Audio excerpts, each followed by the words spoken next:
উত্তরবঙ্গ উন্নয়ন মন্ত্রী উদয়ন গুহর সরাসরি চ্যালেঞ্জ এবার শুভেন্দু অধিকারীকে। তা নিয়ে রাজনৈতিক মহলে শোরগোল। এদিন উদয়ন গুহর চ্যালেঞ্জ, যদি দম থাকে বিজেপির বড় নেতা হয়ে তো একবার দিনহাটায় এসে ভোটে জিতুক। এদিন শুভেন্দু অধিকারীর বলা মুখ্যমন্ত্রী মমতা বন্দ্যোপাধ্যায়কে হারানোর প্রসঙ্গ টেনে উদয়ন গুহ বলেন, ও তো বলে মাননীয়াকে একবার হারিয়েছি আবার হারাবো, প্রাক্তন করব।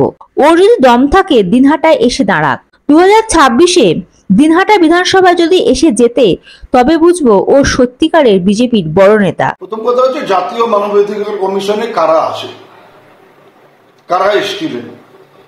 জাতীয় মানবাধিকার কমিশনের সদস্যরা এসে অজয় রায়ের বাড়িতে গিয়েছিল, কিন্তু উদয়ন গুহ কোথায় ছিল সেটা কিন্তু খোঁজ করেনি। ভোটের ফলাফল বেরিয়েছিল 2রা মে। দিনহাটায় নানা কারণে ভোটের ফলাফল বেরোতে বেরোতে সন্ধ্যা হয়ে গিয়েছিল। 3 তারিখ থেকে আমি গ্রামে গঞ্জে ঘুরছিলাম, কর্মীদের পাশে গিয়ে দাঁড়াচ্ছিলাম। 6 তারিখে আমার উপর আক্রমণ হলো, আমাকে হাসপাতালে ভর্তি হতে হলো। 8 তারিখে সকালবেলা আমি বাগডোগরা থেকে প্লেন ধরে কলকাতায় চলে গেলাম, অপারেশন হলো, 1 মাস আমাকে ওখানে থাকতে হলো। আর জাতীয় মানবাধিকার কমিশন এসে আমাকে একেবারে দুষ্কৃতিকারী বলে আমার গায়ে সিল লাগিয়ে দিল। তো ওই ধরনের মানবাধিকার কমিশনের বক্তব্য আমাদের কাছে কোনো গুরুত্ব নেই, বা সাধারণ মানুষের কাছেও কোনো গুরুত্ব নেই।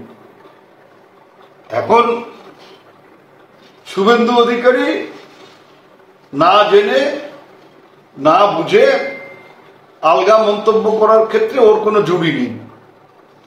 তবে একটা কথা আমি ওকে বলতে পারি, বলেছে নাকি যে আমাদের রাজনৈতিক মৃত্যু হবে 2026-এ।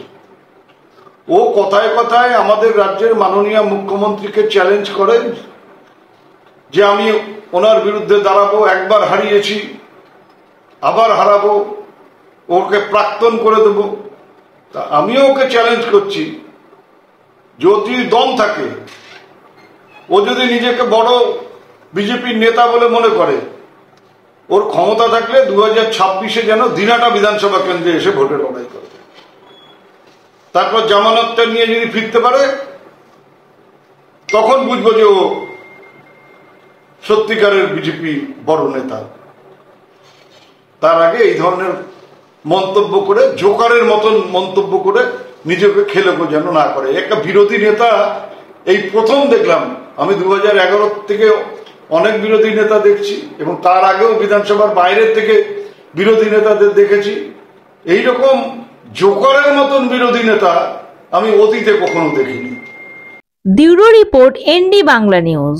সবার আগে সব খবর, সঠিক খবর পেতে ফেসবুক পেজটি ফলো করে এবং ইউটিউব চ্যানেলটি সাবস্ক্রাইব করে রাখুন, আর শেয়ার করতে ভুলবেন না।